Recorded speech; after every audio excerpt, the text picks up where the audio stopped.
You see this, the IPCC official. This is the International Panel on Climate Change. You know, these are the guys who make up all this stuff about a third of the world's population, they're going to be without water because all the glaciers are going to melt by 2025 and all this nonsense. An IPCC official, Ottmar Edenhofer, gave an interview to New Zürcher Zeitung, and he's talking about really the massive redistributive element in climate policy, because climate policy is supposedly a way to transfer wealth from first world countries all the way to other countries. Now, he's actually come clean. He says, this is how he puts it. First of all, developed countries have basically expropriated the atmosphere of the world community. Did you even know that was possible? This is 21st century colonialism. We don't take the land anymore. We take the air above the land.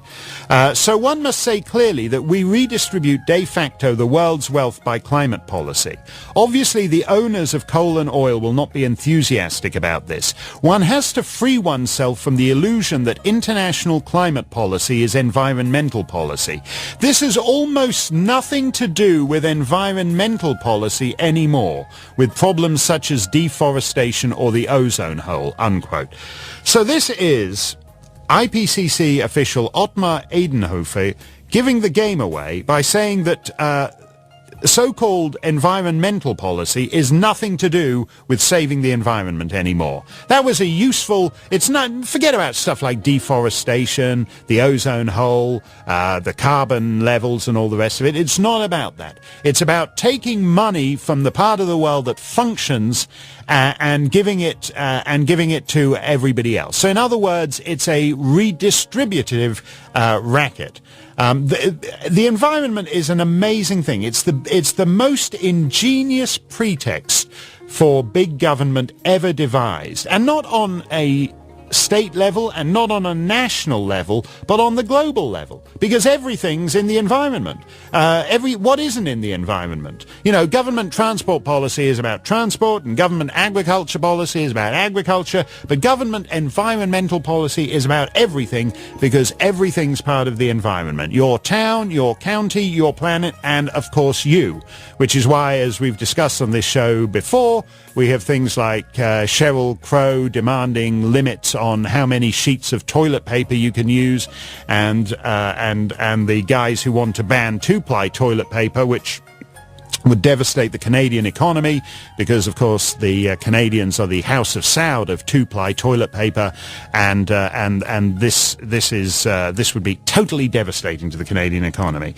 But they're getting less and less coy about telling us what's really behind it. Do you know Thomas Friedman, the great big thinker at the New York Times? He writes these love letters to China every week or two.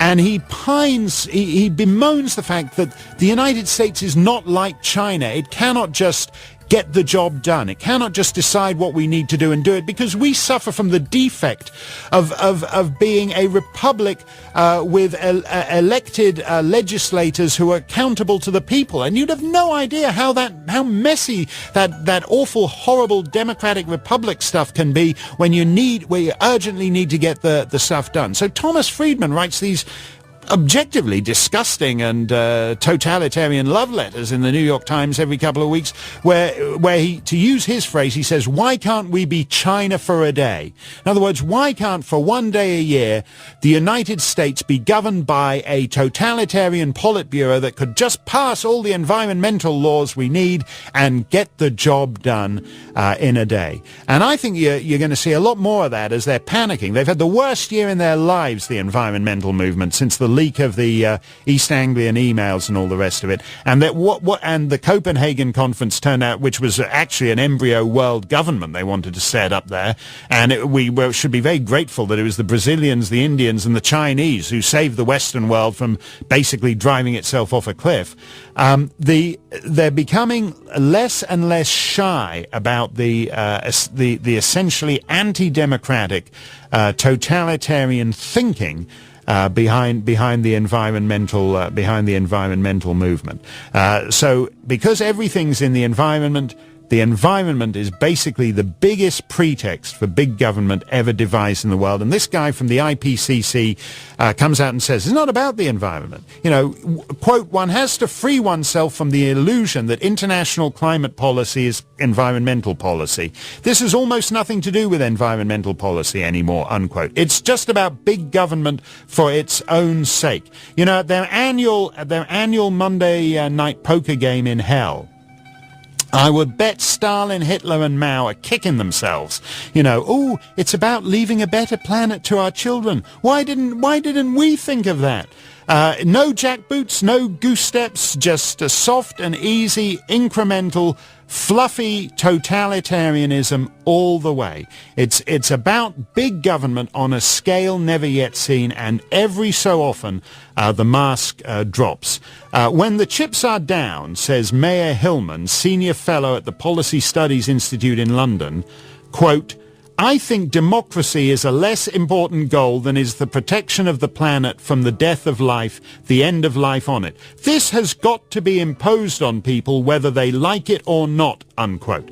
Who needs Mussolini? Who needs Stalin when you can justify anti-democratic, this has got to be imposed on people whether they like it or not. You say this stuff and the co-eds at the colleges, they go, oh, it's so nice. He wants to save the planet by taking away democracy and all our rights and imposing on people something they don't want.